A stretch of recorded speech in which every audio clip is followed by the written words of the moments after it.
All right, guys, today we're gonna work on pinning positions. A pin is defined by a top player passing bottom player's legs and pinning them to the mat, either chest to chest or chest to back. Today, we're gonna start with chest to chest pins. Now, our objective in this first game is to hold our partner on the mat and stay on top. In this game, you're gonna fight continuously and there's no way to win. While staying on top and holding your partner down, you can move around your partner's body however you would like, but your only job is to stay on top and hold your partner down.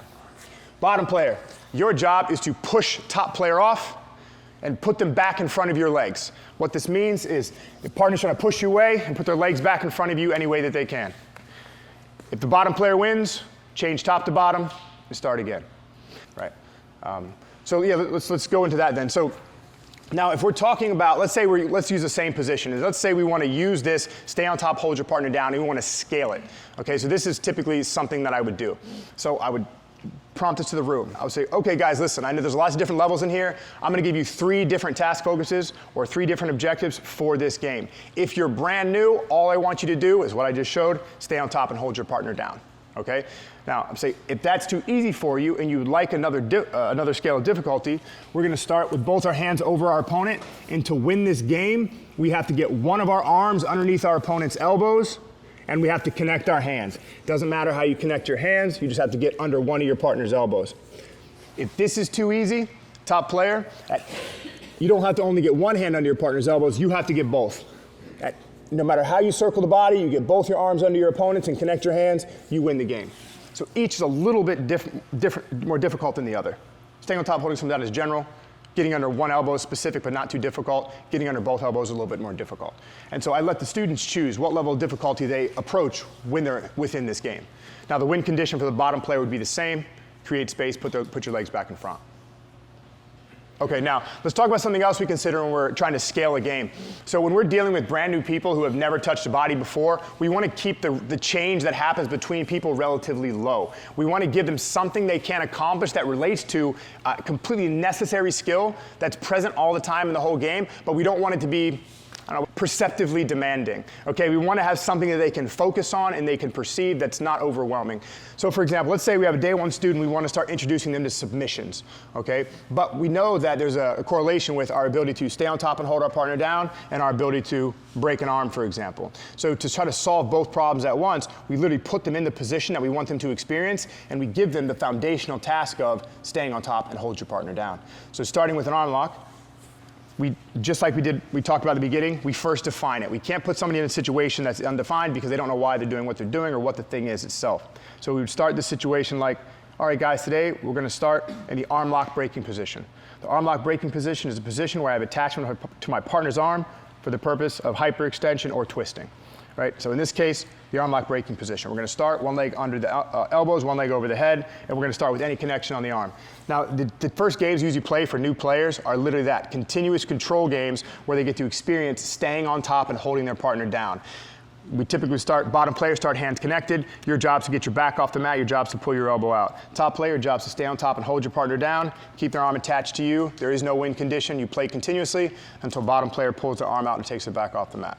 And then you go, so Mano moves around, and they get to experience trying to hold their player down for extended periods of time. They're learning how to organize to stay on top, hold their partner down. They're getting to feel the function of their connections. And as the partner struggles, they get to experience live resistance without it breaking off into complete chaos. Now, we can add deeper scales into this. So we can add behaviors that will ultimately lead to what we would consider a functional arm lock. So typically the next thing we would do is we'd start to set up the precondition for that to happen. So we know that we can't start to hyperextend the arm unless we separate it from everything else. So the next condition that we would try to meet during this game is stay on top, hold your partner down, any way you can, separate their hands, keep them separated. Now, anytime we start to separate the hands, we run into the problem that you might hyperextend your partner's arm if you're a brand new guy and you're tough and you want to win. So we always warn everybody.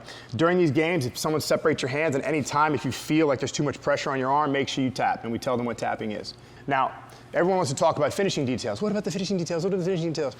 When we first start teaching people this behavior, the finishing detail is literally pull on your partner's arm until they tap. But it's getting them the action of just pulling on their opponent's arm. We want them to experience taking an arm and straightening it, because that's more important than the perfect angle they have to put over the high fulcrum of your right hip corner at a 95-degree angle. Shit doesn't matter to beginners, right? We just want them to separate the hands and start to pull on the arm and develop a relationship between the actions they're taking and their effects they're having over their opponent. All right, what we'll do a typical foundations class here, and I'm gonna treat you guys like you were my students for the first time. I'm also gonna I'm gonna do the scales for you so you guys can experience it yourself, okay? We're gonna separate this into just two things. We're gonna do some guarded work first, we're gonna do some pinning work second, okay? So we're gonna start easy game. Lay on your back, Noah. Your bottom player, you're gonna start in the belly up open guard. Basically it means you're gonna stay on your back and you're gonna keep your feet pointed at top player at all times. All right, top player, your job is going to be to take your hands and keep your partner's feet off of you. You want to make constant contact with your opponent, and you're going to try to keep their feet off of you. You can move wherever you like relative to your opponent. It does not matter, but you have to keep connected. I don't want you to disconnect to your opponent at any time. Once you make connections, I want you to at least keep one connection on your opponent as you work. For the top player, this game is continuous. At no time can you drop chest to chest or double knees down. Bottom player, your job is to use your hands and feet to connect the top player and make them fall down on their butt. Top player, if you hit your butt, change top to bottom. Let's start again. Grab a partner, let's go. Time. Now, continuous games are very helpful for helping us understand the continuous nature of the sport we play. As you guys know who've passed guards before, it's not, I get this, I get this, I get knee cut. You have to continuously fulfill specific conditions to create the outcomes we're searching for. And that's why continuous games are important. They help to build in this expectation of things don't happen in a step-by-step manner, they happen in a conditioned manner.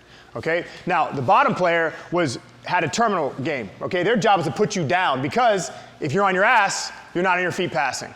Okay? So it's a way that the top player could quickly recognize, oh, I made a mistake.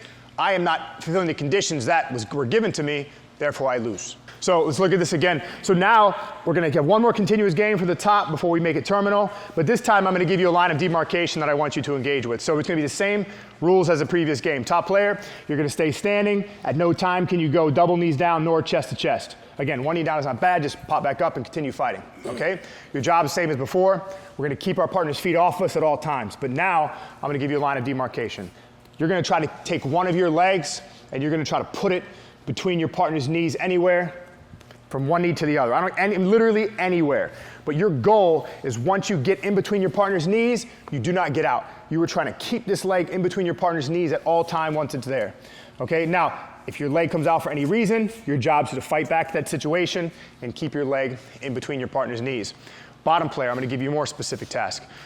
When making and maintaining connections to top player with your hands and feet, I want you to try to get both your feet to the inside of your partner's knees. Use this to make them hit their butt any way that you can, all right? But I want you to first fulfill the condition of getting your feet in between your partner's knees before you put them on the butt, okay?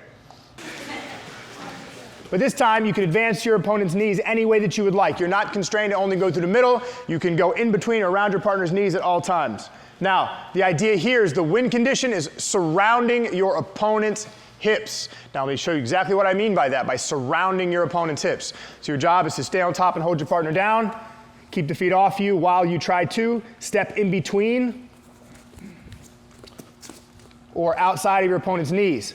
Now, once you are at the line of your opponent's knees, or you feel like you're at the line of your opponent's knees, we're looking to surround the hips.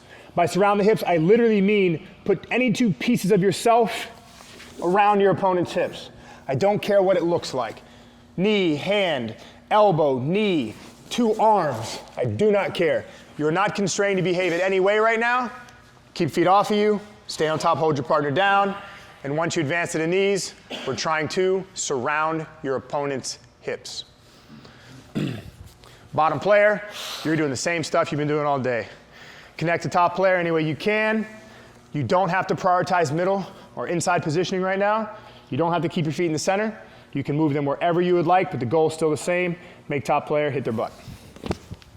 Easy enough. So now we're going to leave guarded situations and we're going to go into pinning situations. Now, in this pinning situation, I'm going to give you guys a scale. 3 different win conditions. You guys get to choose your level of difficulty in this game. Now, we're going to start chest to chest with both our hands on the opposing side of our player. So, easy win condition 1, we said it earlier. Get one of your arms, any arm, underneath your opponent's elbows and connect your hands any way that you can. I don't care what the connection looks like. You just have to connect your hands while being under your partner's elbow. That's the first one. So, second win condition. Getting under both your partner's elbows and connecting your hands. If that's still too easy, the final one is 3 conditions you have to fulfill. You have to be under both your partner's elbows, chest to chest, or under both your partner's elbows and cover the hips. This also includes rotation, chest to back, and covering your opponent's hips.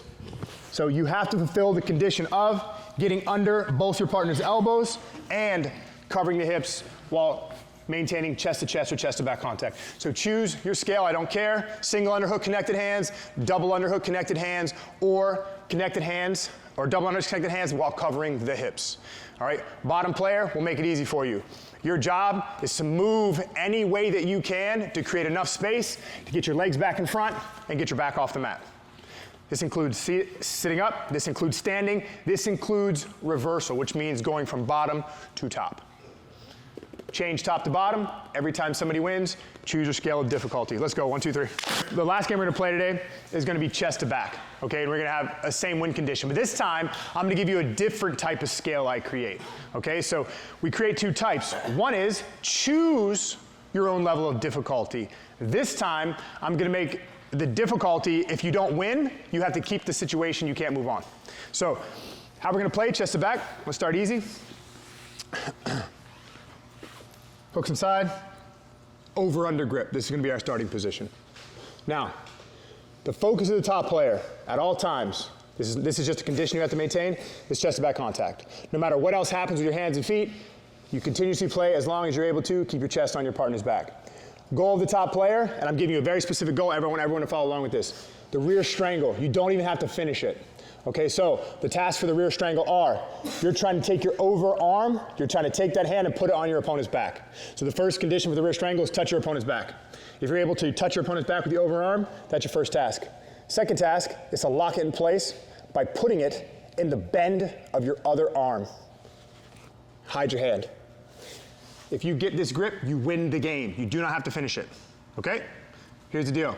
Starting here, hooks in, rear strangle grip, wins the game. If you win, you can take the hooks out for your next game. Same win condition. You don't have to put your hooks in, but you're starting without them. Same thing. You get the rear strangle grip, you win the game. If you're able to win, all fours. It's your next starting position. Same end goal. I'm not telling you what to do in the interim. Do whatever you want. But again, your only focus is maintain chest to back contact at all times, no matter what your connections look like. And the win condition is the rear strangle. Touch the back, lock it into place, you win the game. Bottom player, at all times, you're trying to do one of 2 things. Put your back on the mat, or turn to face.